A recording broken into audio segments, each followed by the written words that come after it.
In your morning consumer news, the IRS says upwards of $1 billion in refunds for tax year 2021 is still unclaimed. The deadline is just around the corner. According to the agency, more than 1.1 million taxpayers have unclaimed refunds from that year. The IRS says the median refund amount is about $781.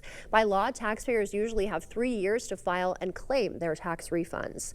Recession concerns are on the rise this morning. JP Morgan Chase says there's about a 40% chance the U.S. economy will enter a recession before the end of the year. That is a 10% hike from what economists there had forecast in January.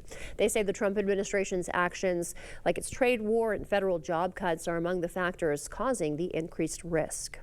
Egg prices may crack soon, but don't count your savings quite yet. The wholesale price retailers pay for loose eggs dropped 15% early this month, averaging now about $6.85 a dozen. While this suggests lower prices could be coming to the grocery store, any relief would likely be short-lived.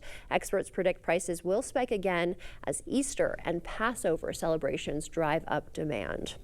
And the tariff war between the U.S. and Canada and other countries will affect the wine industry here in the States. Madison Wade stopped by a winery that says they've already been impacted.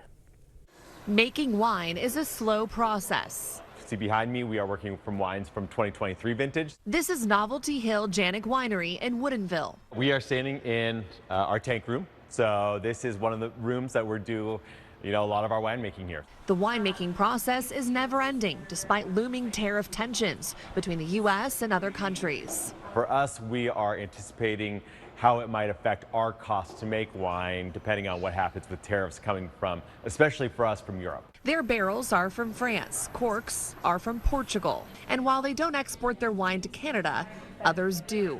Honestly, what we need more than anything is clarity and certainty. And right now, it's just nothing but uncertainty. Chris Stone, the deputy director for the Washington Wine Commission, is watching the tariff tensions closely. Overall, we export only about 5% of our total production in Washington, but Canada is our #1 market for exports. That's more than 132,000 cases exported to Canada in 2024. More than $10 million in value.